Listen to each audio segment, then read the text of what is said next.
Hello guys, welcome sa Pinoy Recap PH. For more Manhwa Tagalog Recap, paki-like, comment, and subscribe na rin po and hit the notification bell para ma-update ko kayo pag may bago tayong upload. Maraming salamat. God bless.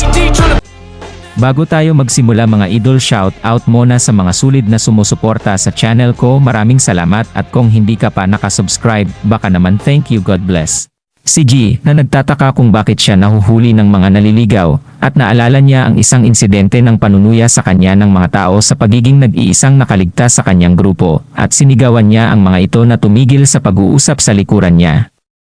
At pagkatapos ay kinukutya siya ni Suzuki dahil sa walang pakialam sa kanyang mga nasasakupan. At pagkatapos ay tinawag siyang pipi at sinabing halatang halata pagkatapos ng kanyang ginawa. Sinugod siya ni Jehu, ngunit nakailag at pagkatapos ay napadpad sa sahig. Sinabi ni Jehu na hindi sila namatay dahil sa kanya, at sinabi ni Suzuki na tinatanggihan niyang sisihin at wala siyang silbi. At sinabi niya na ang mga diskarte ni Woojin ay halos kapareho sa kanya. Sinabi sa kanya ni Woojin na oras na at si Jin na nagtanong kung ano ang ibig niyang sabihin. Ipinaalam niya kay Jiho na hindi kailangan ng kanyang mga Skela Boys ng verbal order, kaya hindi na niya kailangang sumigaw ng retreat. Si Jin, na nabigla, ay nagtataka kung ginawa niya iyon para akitin siya, at sinabi sa kanya ni Woojin na mukhang naiintindihan niya. At pagkatapos ay sinabi na ang kanyang pagpapala ay malapit nang matapos.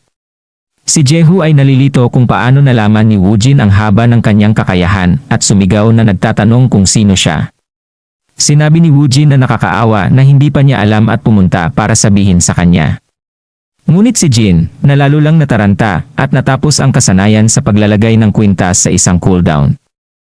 Sinabi ni Woojin na tila natapos na at ang tanga niya dahil sa pagkahulog niyan hanggang sa huli at sinimulan siyang insultuhin ni Jiho. Ngunit pagkatapos ay sinabi ni Woojin na tapos na sila sa kanilang trabaho. At nakita namin ang ilang mga paa na lumilitaw sa likod ni Jiho at ang mga batang Skelly ay bumalik na lahat. Sinabi sa kanya ni Woojin na siya ay masyadong tunneled.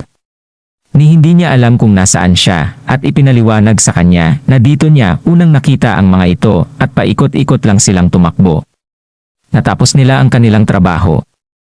Nagulat si Jehu sa kanyang mga kampon na pinatay, at pagkatapos ay nauwi ito sa galit at sinabi niya sa kanya na minamaliit niya siya. Napakalakas na tinulak ni Jiho ang lupa at sumugod kay Woojin at ibinaba ang kanyang espada sa kanya. Hindi man lang nag-abalang gumalaw si Woojin, at agad na hinarangan si Jehu ng isang MR Skelly bonus at sinabihan siya ni Woojin na huwag matuwa dahil ito lang. Pagsisimula, pumara ito sa isang kotse, at si Gina ang nagmamaneho nito habang nagrereklamo sa sobrang trabaho. May file siya kay Jiho at nagtataka siya kung bakit kailangan niyang magpa-check up sa piitan, at nakita namin ang isang flashback ng pangalawang paghiling sa kanya na gawin ito. At sinabi ng pangalawa na gusto niyang malaman kung ayos lang si Woojin, at sinabi ni Jenna na sigurado siya na babalikan niya itong buhay at itatanong kung nag-aalala siya na matatalo siya ni Jehu. Ang sabi ni Second ay kabaligtaran, at kung matatalo si Jiho ay kailangan nilang siguraduhin ang isang bagay, ngunit hindi sinasabi kung ano at paano. Ito ay pareho para kay Woojin, at nagusto rin niyang malaman kung ano ang kanilang mga layunin, kung bakit kailangan nilang lumikha ng peking alias ng Isaak, at kung paano nakatali ang batang si Guansa. Si Isaiah Guild ang nasa likod ng lahat dahil lahat ito ay para ibagsak sila. Mahirap malaman ang mga intensyon ni Woojin, at kailangan nilang kumpirmahin kung makakatrabaho pa rin niya sila sa hinaharap. Bumaba ito sa isang grupo ng mga buto ng Skelly na bumagsak, at si Jehu ay pagod sa kanyang pakikipaglaban at sa lason. Nagrereklamo siya na napakaraming kalansay, at nakita namin ang isa na umiindayog sa kanya, ngunit hinarangan niya ito. Habang humaharang siya, mabilis na lumapit sa kanyang tagiliran ang isang kalansay. Napansin ni Jiho, ngunit huli na ang lahat. Pinutol siya ni MR Skelly Bones na parang birthday cake, ngunit hindi nahuhulog si Jiho. Kinagat niya ang kanyang mga ngipin at umuungal habang ginagawa itong social distance mula sa kanya. Napaluhod siya ngayon habang bumibigay ang kanyang mga paa.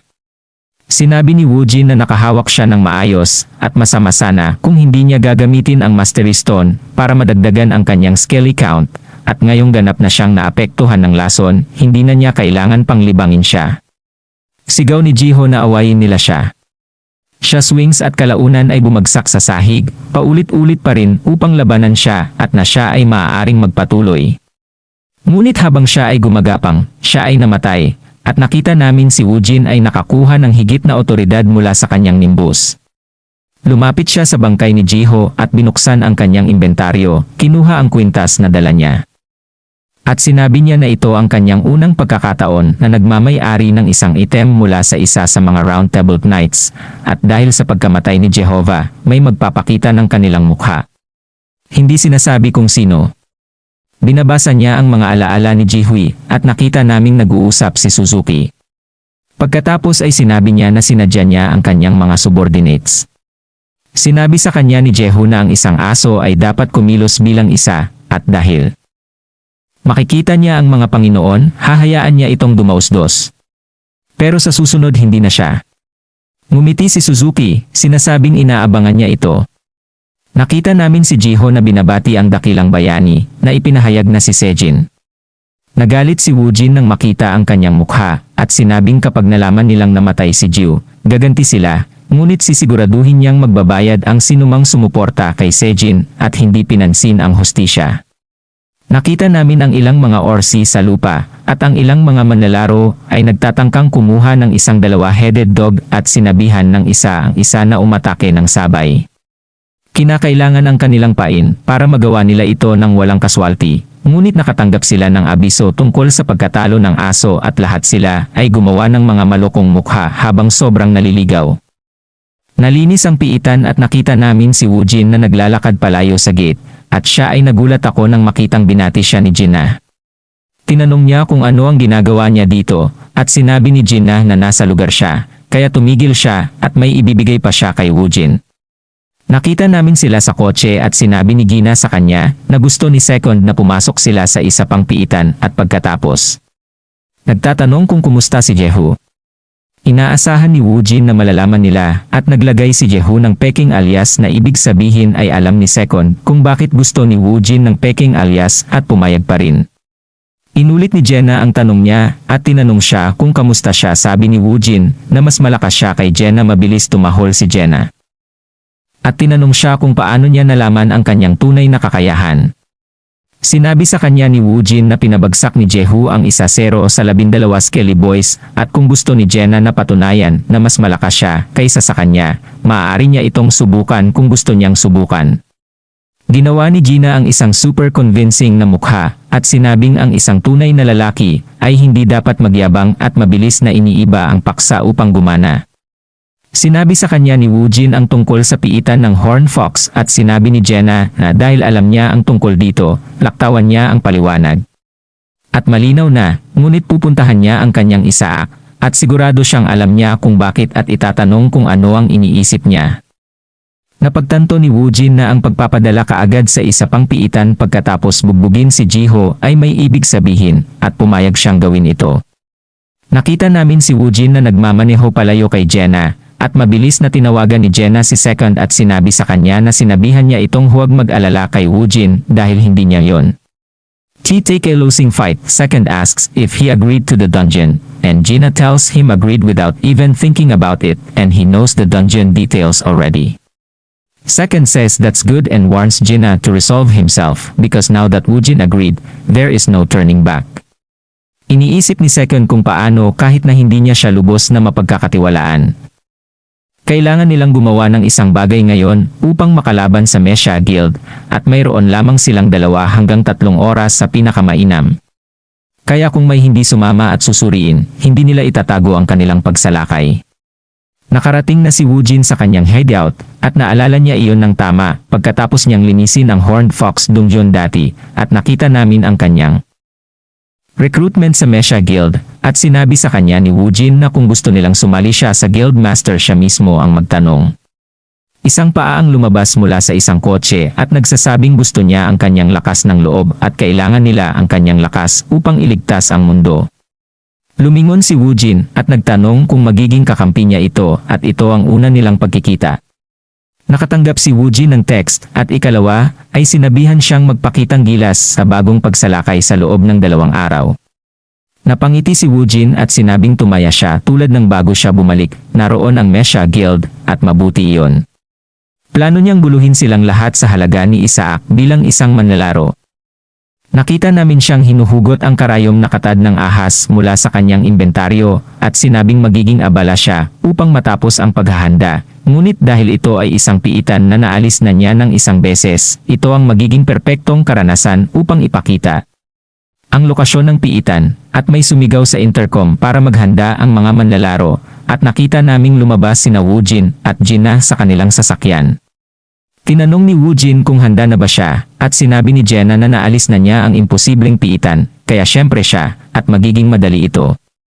Ngunit mabilis na nataranta dahil hindi niya makakain ang kanyang merienda dahil sa pagyelo nito.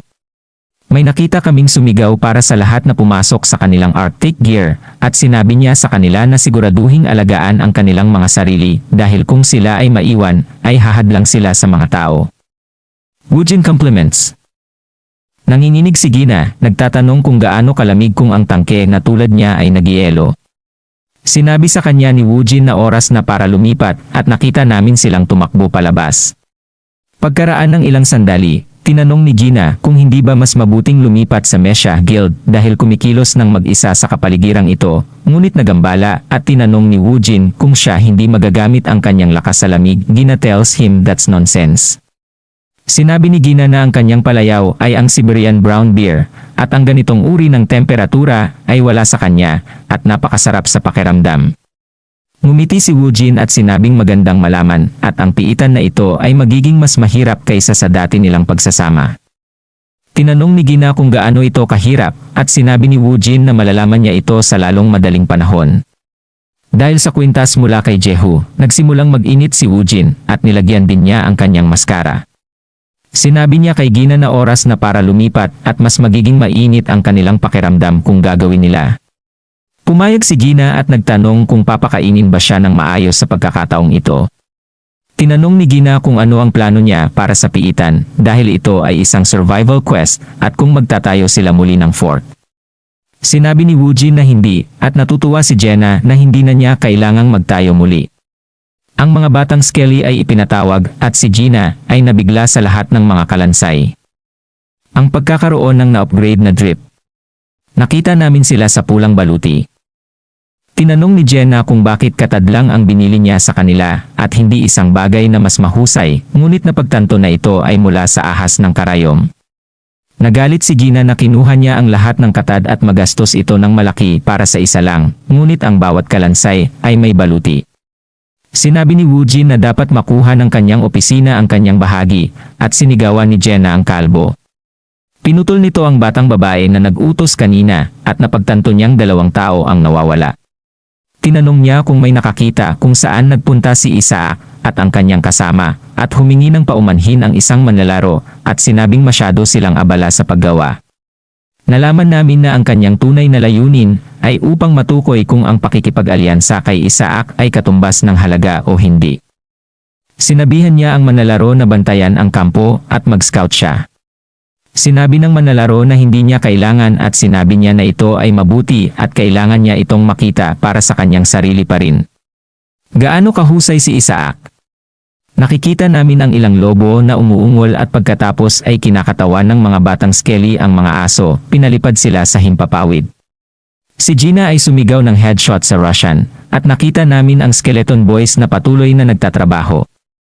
Ang isa sa kanila ay hiniwa ang isang lobo sa kalahati, at ang babae ay nasaksihan ito at iniisip na nakakabaliw na ang isang skeleton na sundalo ay ganito kalakas.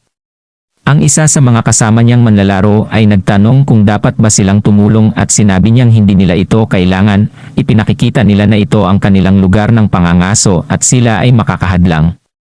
Napagtanto niya na sila ay mas mahusay kaysa sa kanya, ngunit ito ay inaasahan sa isang taong nanghuli ng karayom na ahas. Sinabi niya na dapat niyang iulat ito sa guild. Agad niyang narinig ang whistle at napagtanto niyang ito ang emergency whistle. Napansin sila ni Woojin. Tumatakbo sa kagubatan at sinusubukan ng mga manlalaro na pigilan sila habang sinasabi na kailangan lang nilang kumapit hanggang sa bumalik ang kapitan. May mabilis na tumalon mula sa lupa at lumundag sa hangin, humahampas sa isang tumpok ng mga lobo, ginagawa silang karne mga Crayola. Ito ang babae kanina, at tinatanong niya kung ano ang ginagawa ng lahat at ito ay ilang palapag lang. Isang mandurumog at inutusan silang bumuo ng isang defensive line, at dahan-dahan silang babalik sa kampo.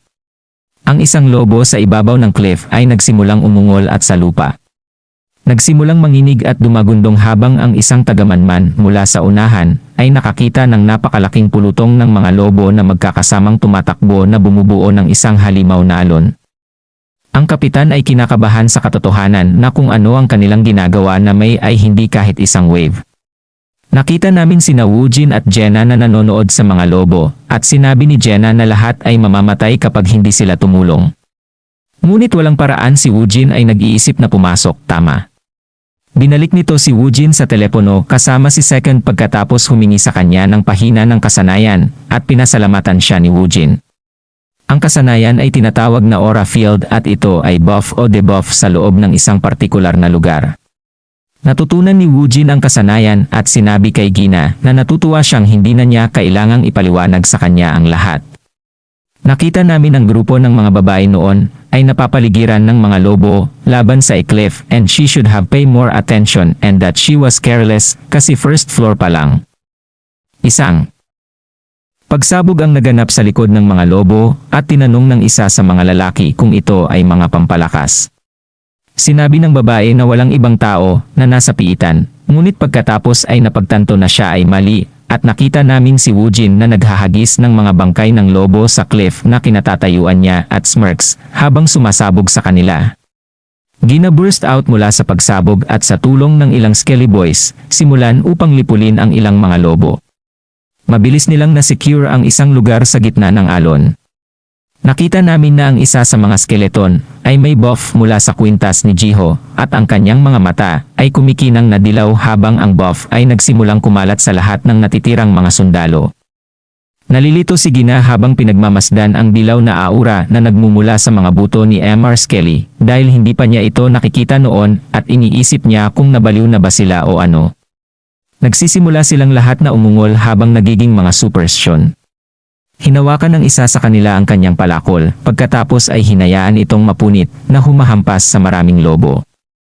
Sinabi ni Gina na para itong nanonood ng mga berserkers at nagtataka kung ano ang ginawa ni Woojin.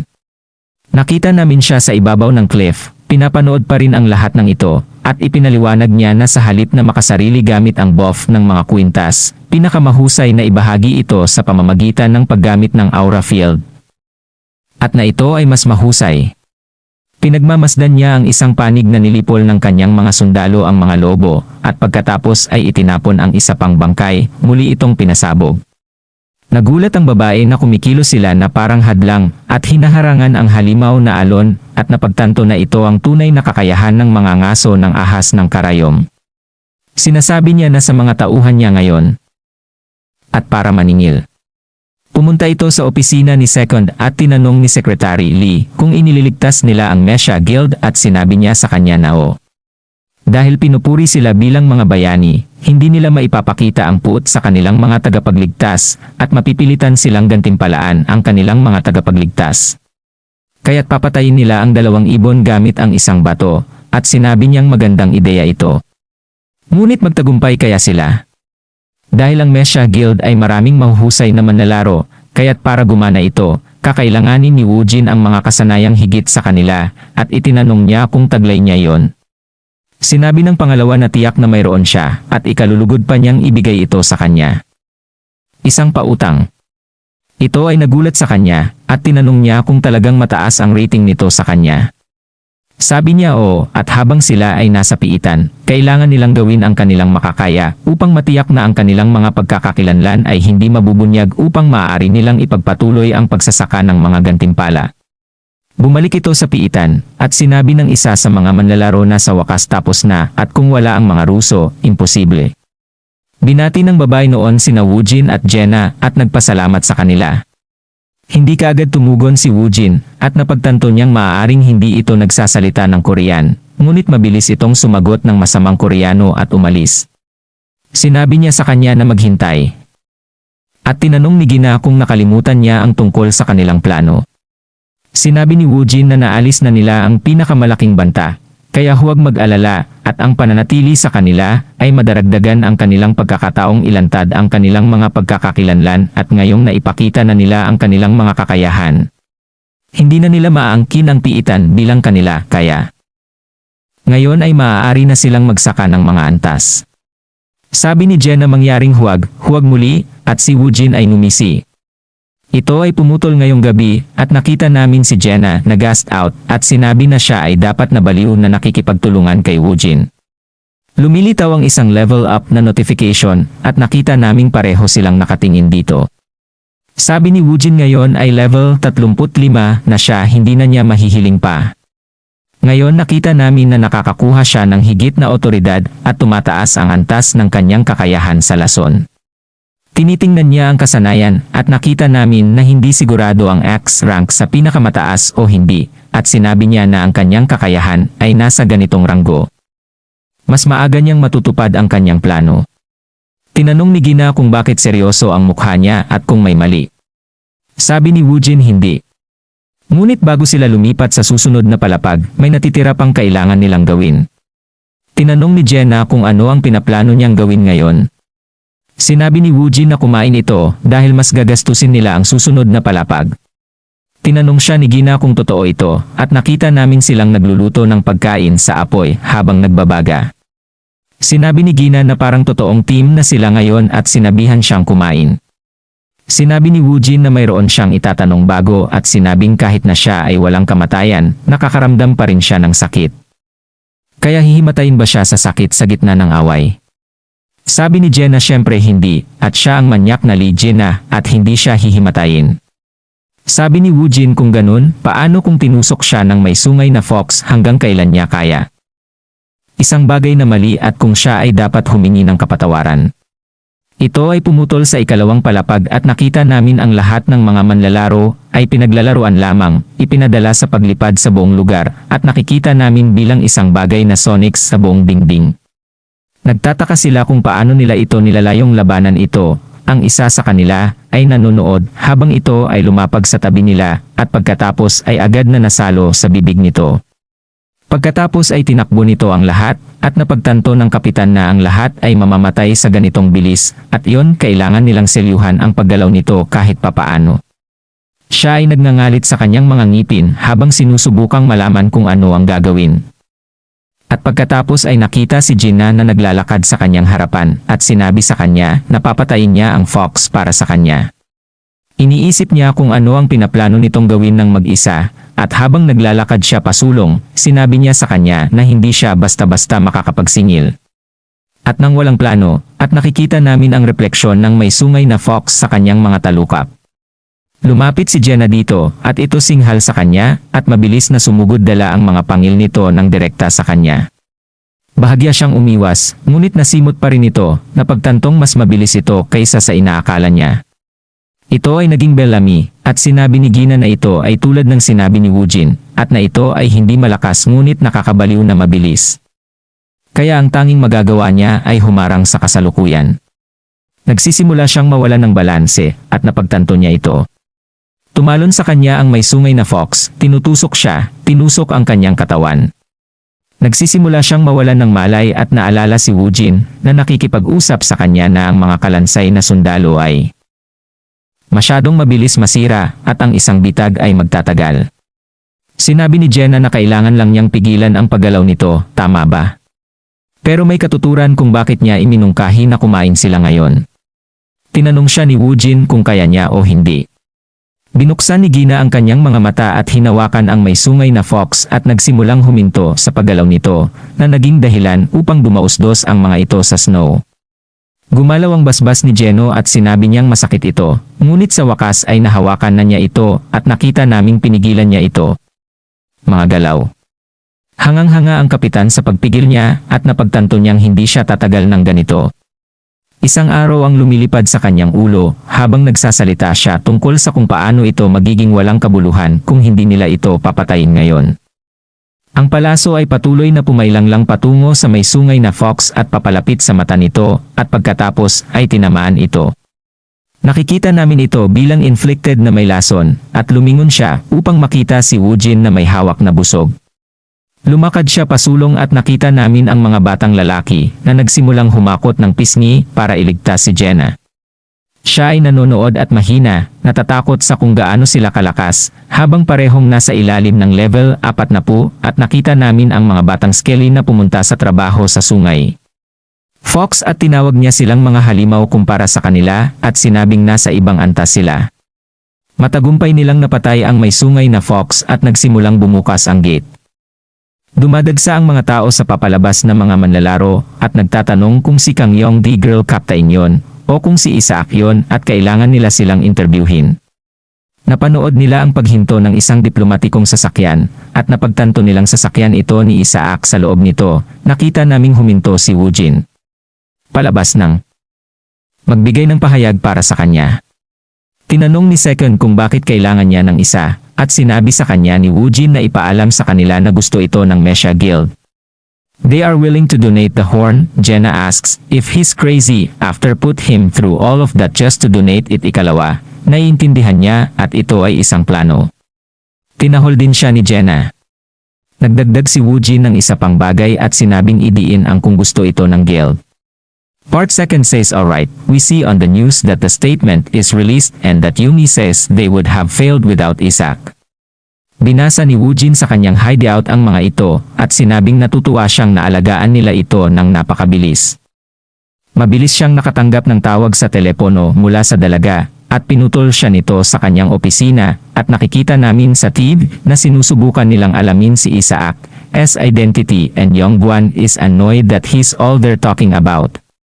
Pagkatapos ay sinabi niyang mas mahusay si Woojin sa pag-aalaga ng mga bagay kaysa sa naisip niya at ipinaalam sa kanya na ang School Guild ay umalis sa Korea at bumalik sa Japan at may bahagi sa kanya na gustong lipulin ang mga ito. Napagtanto niyang nasiyahan siya sa mga nangyari. At dahil pinanatili ni Woojin ang kanyang panig sa deal, siya ay gagantimpalaan ng maayos.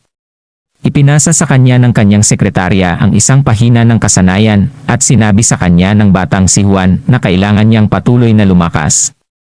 Ang kasanayan ay tinatawag na Blood Mist at ito ay medyo maliwanag. Inulit ni Yongguan na kailangan niyang maging mas malakas bilang miyembro ng kanilang elite squad. Sinabi sa kanya ni Woojin na naiintindihan niya. Sa TV, nakita natin na naglabas ng pahayag ang Mesha Guild at nagpapasalamat sila sa mga salita ni Isaac, ngunit tatanggapin lamang nila ang damdamin at padadalhan nila siya ng regalo upang gantihan siya. Tinatawag sila ng Batang Juan na mga tulala dahil sa pagkawala. Dahil sa kanilang pagmamataas. Na-flashback ni Woojin ang nakaraang gabi at sinabing kung nanatili siyang tahimik ay malamang na ninakawan siya ng tinik sa pamamagitan ng pag-udyok sa publiko. Ngunit nalalapat lamang iyon sa kanilang mga kaaway at bukod sa pagligtas sa kanilang mga miyembro, nag-alok pa siya na i-donate ang item kaya walang paraan para maipinta siya sa negatibong ilaw. At kung gusto nila ang busina, kailangan nilang magbayad para sa ito. Pagkatapos ay tumugon si Woojin sa pahayag ng dalaga tungkol sa pagkatalo nila at sinabi sa kanya na depende ito sa kung ano ang gantimpala sa kanya ng Mesha Guild. Tumingin si Woojin sa pahina ng Blood Mist at napagtanto na ang dahilan kung bakit ibinigay ito sa kanya ng Batang Juan ay para sabihin sa kanya na tumutok sa pag-level up. Kaya tinanong niya ang batang si Juan kung nakakuha ba siya ng anumang piitan na maaari niyang pagtuunan ng pansin sa pag-level. Sumagot si Yongguan at bumili na lang ng ilan sa pamamagitan ng isang broker at ipadala sa kanya ang invoice at siya na ang bahala dito. Nagpapasalamat si Woojin sa kanya habang ngumingiti. Naputol ito kay Jenna na nanonood ng balita habang kumakain at iniisip kung alam ni Woojin na mangyayari ito mula noong sinabi niyang idodonate niya ang sungay at ngayon ay nakukuha niyang panatilihin ang busina habang nakakakuha ng reward. Sinabi niya sa pangalawa na curious siya kung ano ang ibibigay nila sa kanya. Pangalawa, sabi nito. Tinanong ni Gina kung paano niya nalaman. At sinabi niya kay Gina na nagkasundo na sila bago ang kanilang anunsyo at anuman mukhang mas mabuting magbigay ng isang bagay bago ito ipahayag. At nang mag-alok sila ng kasanayan, tinanggap nila kaagad. Sabi ni Jenna, ngunit pagkatapos ay sumisigaw kung ano ang nakukuha niya. Dahil pinaghirapan niya talaga at ngayon ay wala siyang mapapala. Kaya hindi ba siya dapat kumuha ng mga scrap ng mesa o kung ano man lang? Ang pangalawa ay naglalagay ng maraming mga kahon ng merienda sa isang mesa na sinasabing narito ang kanyang mga scrap ng mesa at na siya ay nag-imbak ng regalo para sa kanya. Sinisigawan siya ni Gina na ito ay mga regalong ipinadala ng mga taong sa tingin nila ay Ruso. Kaya bakit siya umaasta na parang binili niya ito? At gusto rin niya ng mga kasanayan o mga item. It cuts to Jenna eating the snacks, and he's asking second what he's looking at, and we learn it's a dungeon purchase request from Young Juan. Sinabi sa kanya ni Gina na akala niya ay huminto na sila sa pakikipag-deal sa kanya dahil noong nakaraan ay sinumpa lang ni Second ang batang si Juan at pagkatapos ay tinanong niya kung bakit kailangan pa niya ng isang piitan broker pa rin. Sinabi sa kanya ng pangalawa na ito ay dahil gusto niyang bumili ng ilan upang itaas ang kanyang bagong elite na sundalo at tiyak na mahal niya ang kanyang mga kampon. Tinanong ni Gina kung sino ang sundalo. At sinabi ni Second na kilalang kilala niya siya. Nahulaan ni Jenna na si Woojin yon at pagkatapos ay sinabing niyugyug nila ang dalaga at tinawag silang mga manloloko. Sabi ni Second, businesses daw ito at dapat ituro sa kanya ito ni Woojin. Itinulak niya si Jenna ng papel. Nang dungyon, tinanong kung ano ang tingin niya dito. Sabi niya, bihira lang ang mga dungyon ng survival quest, kaya dapat itong mabenta ng kaunti. Nakikita namin ang mga estatistika ng piitan at ito ay isang 7 araw na paghahanap ng kaligtasan. Sinabi ni Ginas na tila ito ang perpektong lugar para i-level at ibalik ito sa pangalawa. Tinanong ni Second kung ano ang ginagawa niya na ikinalito ni Jenna. At pagkatapos ay sinabi niya sa kanya na kailangan niyang ihatid ito dahil kailangan din niyang mag-level up. Ibinaba ito ni Ginard at nagsimulang sabihin sa kanya na sa tingin niya ay hindi ito ang pinakamagandang opsyon at sinabihan siya ni Second na magmadali. Pumapasok ito sa loob ng piitan. At naiinis si Gina na kailangan niyang gumawa ng panibagong piitan kasama si Woojin.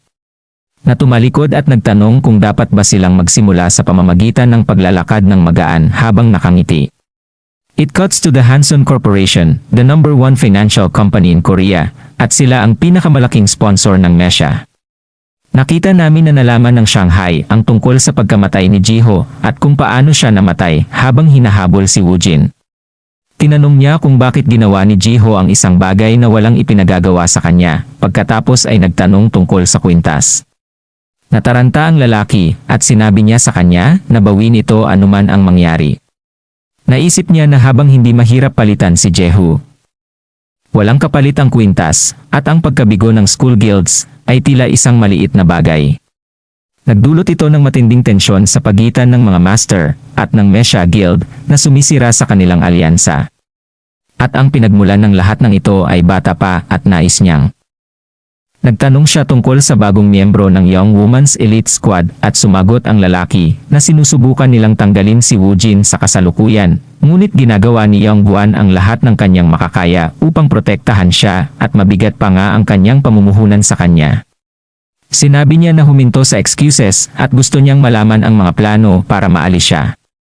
Sinabi niya sa kanya na bumuo sila ng isang kuponan upang makuha siya at tinanong niya kung sino ang nangunguna dito at sinabi niya sa kanya na ito ay si Suzuki Aichi. Mapagkakatiwalaan daw niya ito dahil miyembro siya ng Round Table at nagtatanong kung nasaan sila. Sinabi niya sa kanya na nakaupo sila sa standby at kay Song. Nakikita namin ang isang level up na notification at si Woojin ay umabot na sa level 40 at nakakuha din ng higit pang mga puwang ng inventaryo at ngayon ay magagamit na niya ang mga kasanayang natanggap niya kanina. Nakita namin si Jenna na nawalan ng gas at napahanga siya sa Woojin at sinabing siya lang daw ang makakapag-level up ng ganito kabilis dahil napakahusay niya sa lahat ng ginagawa niya at alam pa niya ang mga uri ng piitan at ang mga halimaw sa kanila. Kabilang ang pinakamahusay na paraan upang manghuli sa kanila at mukhang alam niya. Everything halos parang naranasan na niya lahat noon. Kung alam lang niya. Sinabi sa kanya ni Woojin na tila maaari na siyang umalis sa anumang bagay na buhay ngayon. At natutunan niya ang mga kasanayang ipinagkaloob sa kanya. Tanong ni Gina. Ngayong naabot na nila ang kanilang layunin, maaari na ba silang magdahan-dahan at linisin ang piitan ngayon? Sinabi na Woojin na ito ay kabaligtaran, at ngayon ay nakakuha siya ng mga bagong kasanayan, kaya kailangan niyang ibigay ang lahat para malaman nila kung gaano sila katatag. Pagmamakaawa ni Gina at pagkatapos ay humarap ito kay Woojin na naglalakad palabas ng gate at gumapang si Gina mula dito. Binati sila ni Secretary Lee at mabilis na tumakbo kay Jenna, nagtatanong kung ayos lang siya.